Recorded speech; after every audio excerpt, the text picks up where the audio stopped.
화요일 새벽 묵상 하나님 말씀입니다. 로마서 3장 1절부터 8절까지 말씀입니다. 신약 성경 242면에 있습니다.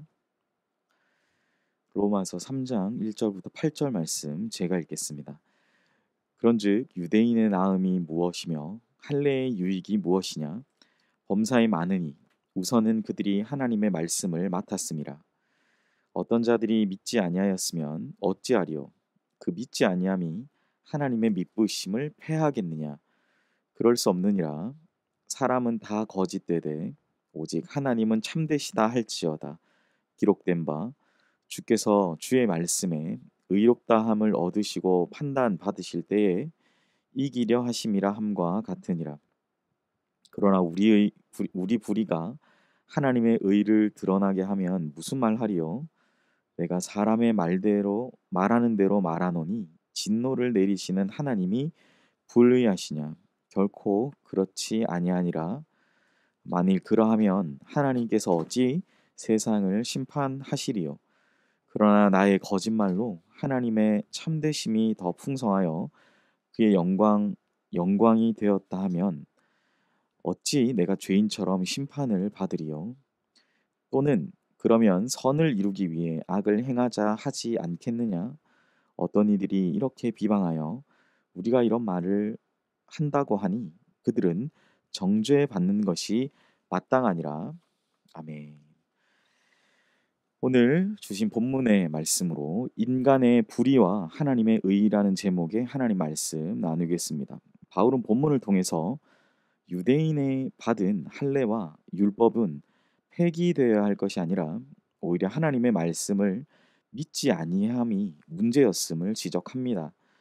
유대인의 불신과 하나님을 믿지 못함과 불순종은 하나님의 믿으심을 하나님의 신실하심을 결코 패할 수가 없고 하나님의 의로우심과 그 참되심을 드러내는 결과를 가져왔다라고 이야기하는 것이죠. 어떻게 어, 그렇게 되는지를 오늘 본문을 통해서 한번 살펴보도록 하겠습니다. 바울은 2장의 후반부에서 설명하고 있는 것처럼 유대인이라고 해서 이방인과 다를 바가 없다고 생각한다면 그들이 할례를 받았다거나 율법을 소유했다는 것은 아무런 의미나 어떠한 가치가 없다라고 생각할 수 있습니다. 사실은 그들이 받은 율법이 그들의 자기의 의의 자랑거리가 되면 그것은 또 다른 문제가 발생하게 된다라는 것을 바울은 2장을 통해서 설명하게 되는 것이죠. 결국 그들의 자기 의가 되는 것이 그렇게 율법을 소유하는 것, 할례를 받았다는 것이 아무런 의미나 가치가 없다라고 생각할 수 있다라는 거죠. 그래서 바울은 이 3장을 시작하면서 유대인의 나음과 할례의 유익을 지적하면서 먼저는 유대인이 하나님의 말씀을 맡았다라고 설명하죠. 비록 일상생활 가운데 이 말씀을 받은 유대인이 이방인보다도 더 나은 삶을 살아가지 못한다고 할지라도 그들이 맡은 하나님의 말씀이 쓸모없는 것으로 돌릴 수 없다라고 바울은 지적한다라는 거예요. 다시 설명하면 유대인이 하나님의 말씀을 받았는데 정작 그들의 삶이 자기의 의에 충만한 삶을 살아감으로 인해서 유대인 너희가 하나님의 말씀을 받았다는 것이 맡았다는 것이 어떤 의미냐? 라고 묻는 그러한 상황, 정말 안 좋은 상황인 거죠. 그러나 그들이 맡은 하나님의 말씀의 탓으로 그것이 쓸모없다라고 그 결과, 원인과 결과를 그쪽으로 돌릴 수 없다라는 것을 바울은 설명하는 거예요. 마찬가지로 우리 이 세상을 살아가는 그리스도인 역시 불신자보다 나은 것 또는 유익한 것들을 가지고 있을 수 있습니다. 그러나 우리가 그것을 올바르게 사용하지 못하고 우리의 삶 가운데 그 삶을 그들에게 깨닫도록 보여주지 못한다면 우리는 어쩌면 말씀을 맡았으나 말씀을 맡지 않은 자들과 아무런 차이가 없는 어쩌면 우리가 더 그들보다 못한 열등한 존재가 될 수밖에 없다라는 우리가 그러한 사실에 직면하게 되는 것입니다. 중요한 것은 무엇입니까?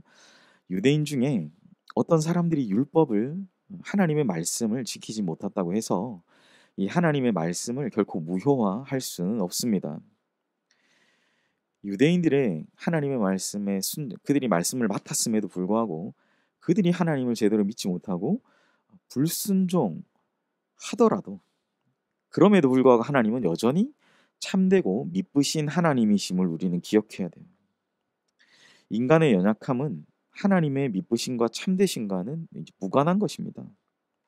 말씀을 믿느냐 믿지 않느냐는 사람들에게 달려있고 믿지 않아서 발생하는 결과도 어쩌면 결과에 대한 것은 우리가 책임져야 되는 것이죠. 믿음의 문을 여시는 것은 하나님이시만 그 문을 열고 들어가서 그 말씀대로 살아가는 것은 우리의 몫임을 우리는 기억해야 돼요. 그런데 이게 참 우리가 믿음을 가지는 것과 믿음으로 산다는 것을 잘 구분하지 못해요. 우리 신앙인들이 참 그런 것 같아요. 나는 믿음으로 살았다라는 것이 내가 믿음을 가졌다라는 것으로 자꾸만 생각하는 거죠. 그러니까 내가 잘못된 삶을 살아도 나는 믿음으로 살았다라고 말하면서 하나님을 원망하고 나는 이렇게 하나님을 믿음으로 살았는데도 불구하고 내 삶을 여전히 왜 이렇습니까? 라는 질문을 인간은 하게 되는 거예요. 바울은 오늘 그런 얘기를 하고 있는 것입니다. 믿음의 문을 여시는 것은 믿게 하시는 것은 하나님이시지만 그 문에 들어가서 믿음의 삶을 살아가는 것은 우리의 몫임을 우리는 기억해야 돼요. 그러므로 우리는 어쩌면 이런 고백이어야 되겠죠. 하나님, 참 제 믿음 없음을 주님 불쌍히 여겨주시고 도와주시기를 간절한 마음으로 구해야 되는 것입니다. 말씀이 주어지고 문이 열려 있음에도 불구하고 우리가 그 안으로 들어가서 믿지 않는 삶을 살아가는 것처럼 우리가 그렇게 살아가는 것은 하나님 앞에 더더욱 큰 죄로 여겨지는 겁니다. 그러니까 바울은 이것이 인간의 불의를 통해서 하나님의 의가 드러나지 못하게 하는 그러한 죄의 참상을 지적하고 있는 것입니다. 사랑하는 성도 여러분, 비록 인간의 불의가 하나님의 의를 드러내고 인간의 거짓말이 하나님의 참되심을 드러내어서 하나님께 영광을 돌린다고 해도 그것 때문에 우리가 그러한 하나님, 그 하나님께 영광을 돌리는 것을 선으로 봤을 때 그 선을 위해서 우리의 우리가 믿음의 삶을 살아가지 못하는 그 믿음의 삶을 살아가지 못하는 악을 행하자라고 우리는 주장할 수 없다라고 바울은 이야기하는 거예요. 하나님의 말씀을 받은 그러한 특권을 받은 유대인의 불신과 불순종을 통해서 하나님의 의와 참되심이 나타났다 할지라도 그것 때문에 하나님이 의롭고 참되신 분이 되는 것은 아닙니다. 근데 오늘 성경은 반대 얘기하죠. 그들의 불신과 불순종을 통해서 하나님의 참되심과 의로움이 드러나는 것이 아니라 하나님은 인간의 불의와 대비돼서 의로운 분이 아니라 원래부터 하나님은 의로우신 분이다. 하나님은 참되신 의가 가득한 분이다라고 바울은 설명하는 겁니다. 다만 인간의 불의와 거짓으로 인해서 더욱 그 의로움이 빛나고 드러나시는 것이죠. 하나님을 높여드리는 올바른 방법은 앞서 말씀드린 대로 우리가 믿음의 삶을 믿음의 문으로 들어가서 그 이후에 하나님을 닮아 믿음의 삶을 하나님을 닮아 의롭게 참되게 살아가는 삶임 우리는 기억해야 되는 거예요. 그것을 통해서 우리는 하나님의 의로우심과 참되심을 드러나게 된다라는 것을 바울은 오늘 본문을 통해서 설명하고 있습니다. 말씀을 정리하겠습니다. 유대인이 하나님의 말씀을 맡았다는 것은 매우 귀한 일입니다. 말씀을 맡고도 그들은 순종하지 않았던 것이죠. 그들이 순종하지 않은 것은 바로 여전한 죄 가운데 처한 인간의 불의함을 드러낸 것입니다. 하나님의 백성된 우리는 때로는 우리의 삶을 통해 아니면 불신자들처럼 불순종과 불신으로 하나님의 참되심과 의로우심을 드러내지 말고 하나님께 참된 순종과 믿음의 삶을 통해서 그분을 높여드려야 할 것입니다.